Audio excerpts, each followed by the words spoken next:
Todo dia tem designer sendo substituído e você pode ser o próximo. Em quase 20 anos de mercado, eu vi muita gente talentosa desaparecer. Mas eu tô aqui firme e forte, não desapareci. E você também não deveria. Essa galera não sumiu por falta de talento, sumiu por falta de direção. E hoje eu vou te mostrar o que separa o designer que constrói uma carreira sólida do designer que pula de galho em galho até desistir. Eu tô cansado de ver designer chorando lá no LinkedIn, no Twitter, que o mercado tá difícil, que a inteligência artificial vai roubar o emprego dele, que o cliente não valoriza ele, que ele não consegue arrumar cliente bom. Sabe o que eu tenho a dizer sobre tudo isso? É tudo mimizento. O mercado não tá em crise. O mercado está filtrando. E se você ficar do lado de fora desse filtro, o problema não é o mercado, o problema é você. Bom, eu vou te dar uns números aqui para você entender um pouquinho do tamanho do buraco. Em 2019, quase 70% dos designers conseguiam se realocar no mercado em até 3 meses. Era a era do ouro. Agora, em 2026, menos da metade consegue se realocar nesse tempo. A maioria está num limbo que dura meses. E uma parte considerável,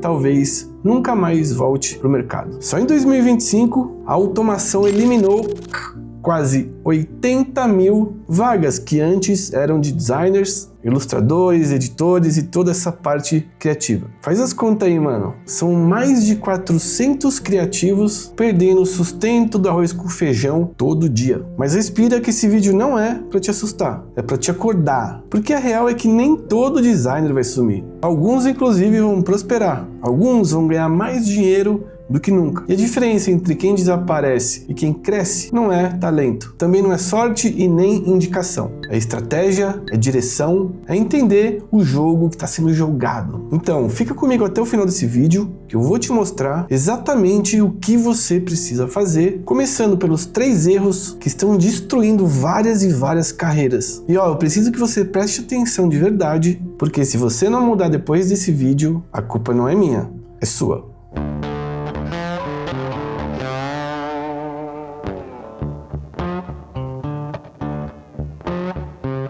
Primeiro erro fatal, vamos lá. É o designer que fala demais e entrega de menos. Esse é o que mais tem. Se você for no Behance nesse exato momento e abrir um case lá de qualquer designer brasileiro, você vai ver que a maioria deles começam com uma apresentação épica. Eles falam do desafio, do contexto, da complexibilidade que foi fazer tudo aquilo, explica a metodologia, o que eles usam por trás, design think, double diamond, pesquisa qualitativa, mapa de empatia, benchmark, análise heurística. E aí você vai scrollando e pensa, caralho, esse cara é foda. Mas aí quando tu chega no resultado final... Ai meu Deus, é uma tristeza, é sério, é uma merda. Todo aquele processo, toda aquela novela, toda aquela explicação bonitinha para entregar essa merda. Um layout genérico que parece um template do WordPress. E ó, não é caso isolado, isso virou epidemia. Designer que aprendeu a montar case, mas não aprendeu a fazer design. Designer que sabe vender o processo, mas não sabe entregar resultado. Designer que escreve 15 páginas explicando como chegou numa solução medíocre. Se liga, uma pesquisa com recrutadores de empresas como Google, Meta e Apple mostrou que eles gastam em média 55 fucking segundos avaliando um portfólio. Menos de 1 minuto. 55 segundos para decidir se você vale uma entrevista ou se você vai para lata de lixo junto com outros 300 designers. Se em menos de 1 minuto o cara não vê um resultado que impressiona, você tá fora. Não importa quantas páginas de processo você escreveu e nem quantos post-its você colocou na parede. Ele não tá nem aí se você fez 20, 30 entrevistas com usuários, se o que você tá mostrando não impressiona. E aí o problema é que muita gente confunde processo com resultado. Processo é o meio e não é o fim. Ninguém contrata um designer para encher uma parede de post-it. Ninguém também paga 5 mil reais para ver um mapa de empatia. Foda-se o mapa de empatia. Eu não tô falando que não é para ser usado, eu tô falando que você tem que saber o que mostrar na hora certa, no lugar certo. Afinal, o cliente contrata para resolver problema, para ter resultado. Se o seu portfólio mostra mais metodologia do que resultado concreto, você está errando feio, meu amigo. Você está mostrando para o mercado que você sabe seguir receitinha de bolo, mas não sabe cozinhar. Bom, segundo erro fatal, e esse talvez o mais traiçoeiro, o designer que virou refém de ferramenta. Esse tem bastante também. Esse cara manja de tudo, de WordPress, Framer, Figma, domina auto layout como ninguém, manja de variáveis, componentes avançados, faz uns protótipos cabulosos com várias interações. Tecnicamente, o mano é impecável. Só que tem um problema sério aqui. Um problema que nenhum tutorial vai te ensinar. Ele não sabe pensar. Pergunta pra ele qual foi o raciocínio por trás de uma decisão de layout. Sabe o que ele vai te responder? Eu achei que ficou bom. Eu achei que tá ok. Pergunta pra ele qual o problema aquela interface que ele fez resolve. Provavelmente ele vai ficar com cara de interrogação. Pergunta pra ele por que ele usou aquela hierarquia visual, aquele espaçamento, aquela cor, aquela tipografia. Ele não sabe, mano. Tudo gosto pessoal. Porque ele nunca aprendeu a pensar. Ele aprendeu a usar ferramenta, ele aprendeu a apertar botão. E, mano, ferramenta sem pensamento estratégico é igual bisturi na mão de açougueiro, tá ligado? Corta, mas faz um estrago, mano.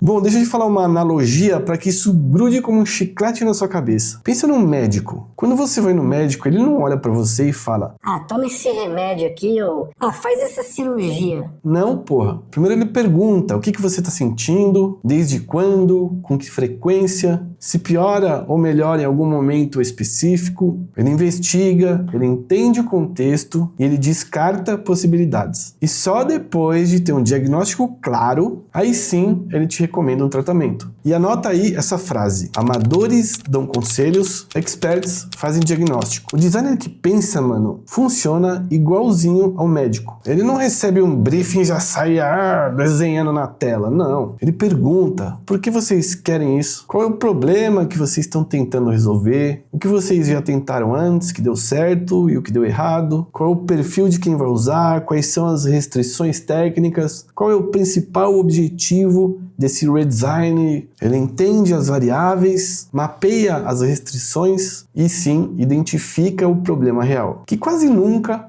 é o que o cliente acha que é. E aí, e só então, ele propõe uma solução. E cara, isso não é bullshit, isso é fato, isso funciona. Agora o designer cabação, como ele faz? Fechamos o contrato, deixa eu pegar aqui o briefing, vai abrir o meu Figma, vou sair layoutando, vou pôr neon em tudo que é canto, em volta da cabeça aqui do meu expert, que vai ficar muito foda. Eu vou fazer um impacto visual, meu site vai virar um site de alta conversão, mano. Minha paleta de cor vai ser só neon, tá ligado, mano?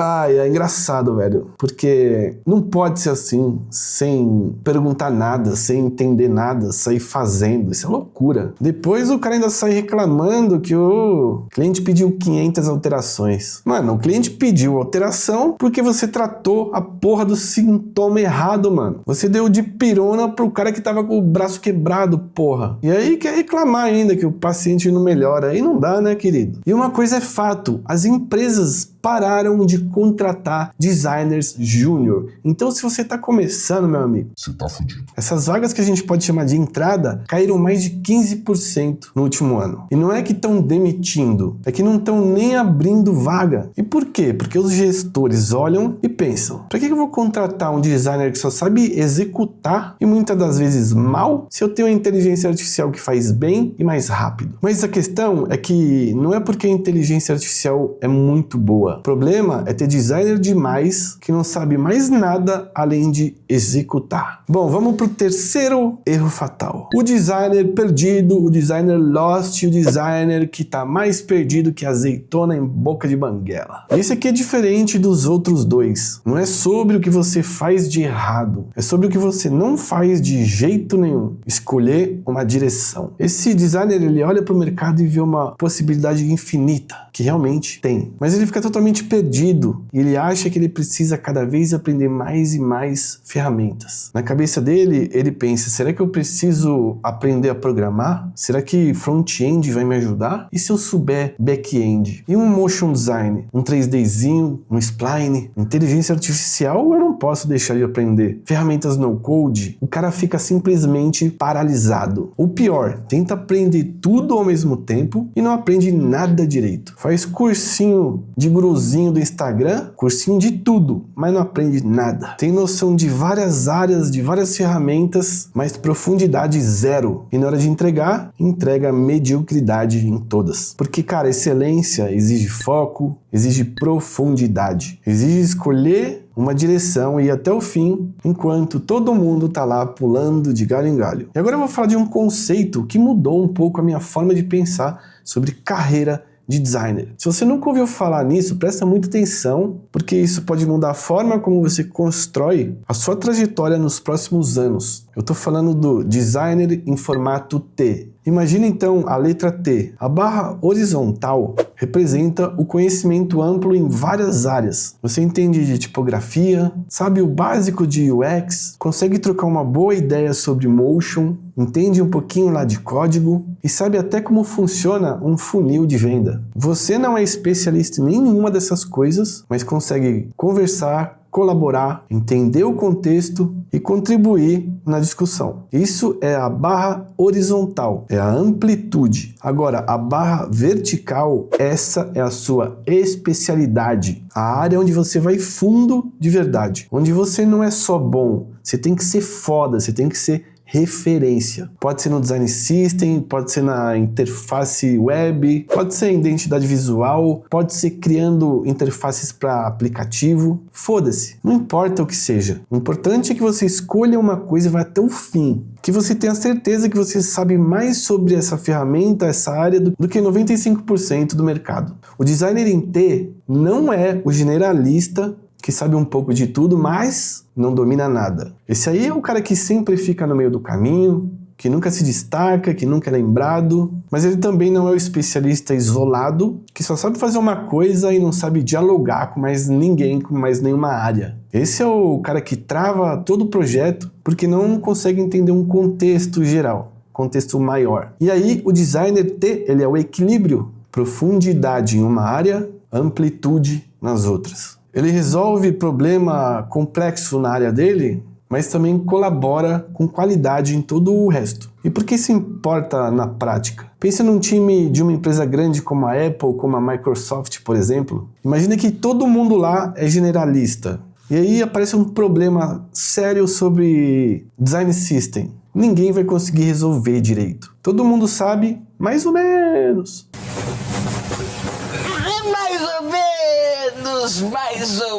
Mais ou menos. Ninguém sabe de verdade. Fica aquele trabalho meia boca que vai dar o mesmo problema 3 meses depois. Agora, se todo mundo é especialista isolado, o que acontece é que ninguém conversa. O cara do UI não entende o cara da pesquisa, o cara da pesquisa não entende o cara do motion não entende o cara do produto. Aí fudeu. Vira Torre de Babel. E aí um projeto que era para durar 2 meses, dura 8. O T resolve isso. Você tem lá a sua área de domínio, onde você é o cara foda que resolve. Apareceu um problema na sua área, mata no peito, vai pro abraço. Mas também tem amplitude suficiente, a barra horizontal, para colaborar com todo o resto do time, sem travar e sem ser o elo fraco da corrente. O Tim Brown, que foi CEO da IDEO, uma das empresas de design mais respeitadas do mundo, disse em uma entrevista que ele só contrata designer T, o T-Shape. A Apple faz a mesma coisa, o Google também,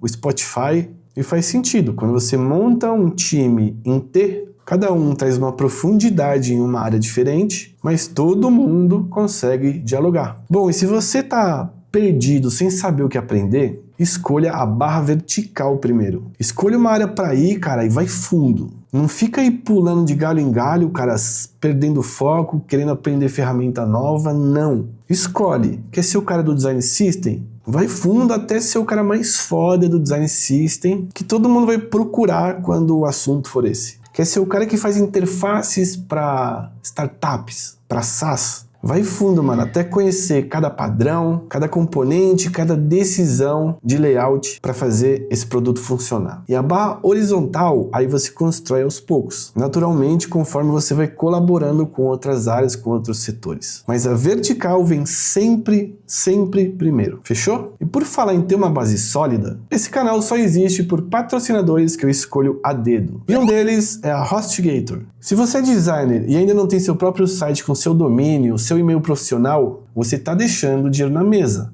O plano M da HostGator deixa você hospedar quantos sites quiser, SSL incluso, CDN, tudo que você precisa para ser levado a sério. E para quem quer ir além, eles lançaram um VPS com N8N. Eu tô falando de automação visual sem código. Vou te dar um exemplo. Chegou o lead no site, você pode salvar numa planilha, mandar por e-mail e notificar no WhatsApp. Tudo automático, sem limite de execução. Gostou? O link tá aí na descrição. Agora, esses 3 erros que eu falei, o designer que fala demais e entrega de menos, o designer refém da ferramenta e o designer perdidão. Eles têm um ponto em comum. E aqui o jogo muda de verdade. Porque você pode corrigir esses 3 erros e ainda assim continuar sendo medíocre. Ainda assim continuar sendo substituível no mercado. Ainda assim continuar brigando por mixaria, mano. Se você não resolver o problema de verdade. E a raiz do problema é a falta de ponto de vista. Anota, ponto de vista. E quando eu falo ponto de vista, não é a tua opinião sobre qual ferramenta é melhor, o WordPress ou o Webflow. Ou se você prefere fonte serifada ou sem serifa. Ponto de vista é uma filosofia de trabalho. É saber explicar por que você faz design do jeito que faz. É conseguir articular uma visão sobre a profissão que é sua. Não copiada de tutorial, nem repetida de um post de LinkedIn. E sabe por que isso é tão importante? Porque o ponto de vista não pode ser copiado. Portfólio pode, processo pode, ferramenta todo mundo usa as mesmas, mas a forma como você pensa, as crenças que você carrega, a perspectiva única que só você traz, isso é seu. Isso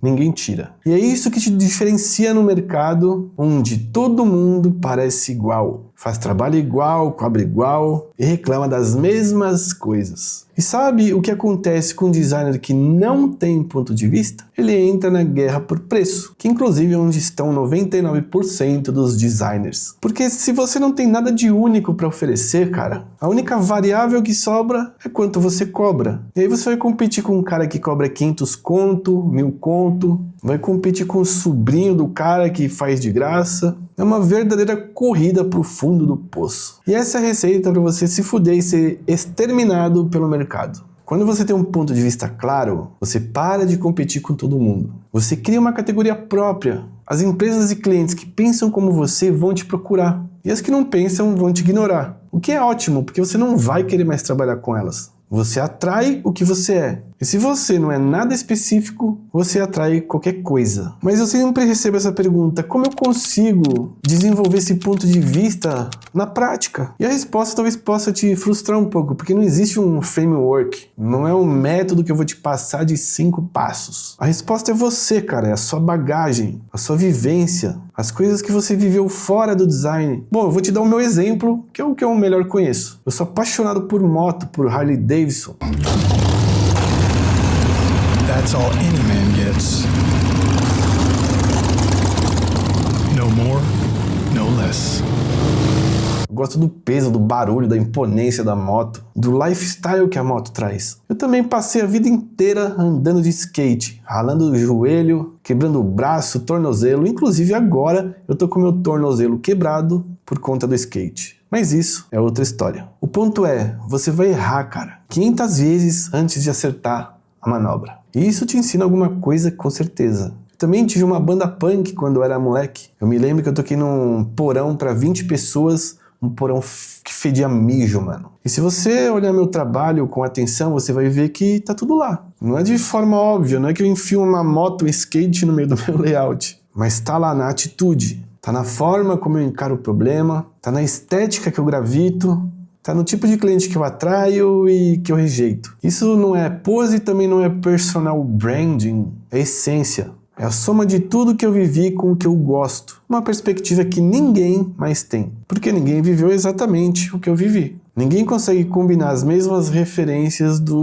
meu jeito. E isso me torna único. Não melhor, mas único. Então, antes de sair procurando técnicas para desenvolver seu ponto de vista, pare e olhe para você primeiro. Se olhe no espelho e fala: e aí, cuzão, qual é a sua?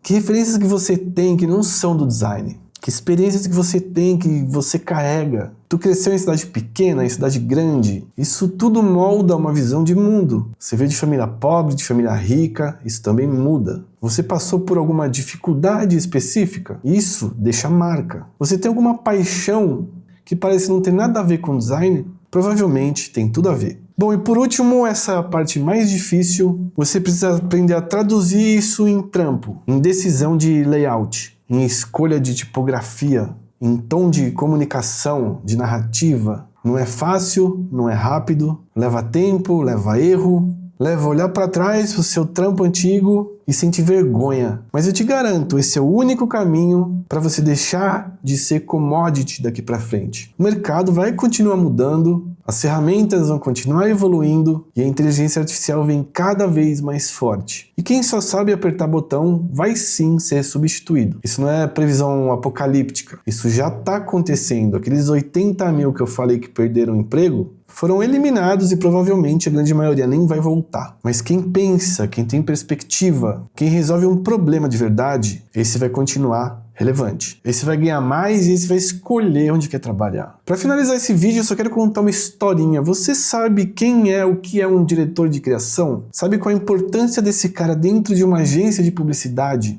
O diretor de criação, ele não fica lá layoutando o dia inteiro. Ele direciona, ele brifa a equipe, ele aprova, ele reprova, ele dá feedback, ajusta a rota e garante que a visão estratégica está sendo seguida. Ele pensa, a equipe executa. É assim que funciona. Antes, para trabalhar assim, obviamente você precisava de gente, de equipe, abaixo de você, executando enquanto você pensava. E diretor de criação era privilégio para poucos, para quem chegou no topo. Mas hoje a inteligência artificial mudou tudo isso. Hoje a inteligência artificial é a equipe. E eu uso ela todos os dias para gerar variações, explorar direções, testar combinações, que talvez eu levaria horas, dias para fazer. Mas quem avalia, quem reprova, quem olha e fala, isso aqui tá uma merda, faz de novo assim, sou eu. Aí a executa, eu dirijo. E é exatamente aqui que entra tudo que eu falei nesse vídeo. Se você não sabe diagnosticar problema, se você não sabe nem o que pedir para IA, se você não tem um ponto de vista, não sabe avaliar se o resultado tá bom ou ruim, se você não tem profundidade, não consegue dar direção nenhuma, você simplesmente vira refém do que a inteligência artificial vai cuspir ali. E aí sim, cara, você tá descartado. Bom, eu comecei esse vídeo dizendo que você poderia ser um designer descartado, e agora talvez você entenda por quê. Você está cometendo os mesmos erros que todo mundo comete. Está montando um portfólio bonito sem resultado real. Está aprendendo ferramentas sem entender processo. Está tentando aprender a fazer tudo sem dominar nada. Mas a notícia boa é que dá para mudar. Dá para escolher uma direção, dá para desenvolver profundidade, dá para construir um ponto de vista que te diferencie. Como eu falei, não é rápido, não é fácil, mas é possível. É o único caminho para quem não quer ser mais um número nas estatísticas de desemprego. Então, o designer descartável é aquele que qualquer um pode substituir. O designer insubstituível é aquele que tem algo que ninguém mais tem. Uma forma única de pensar e resolver problemas.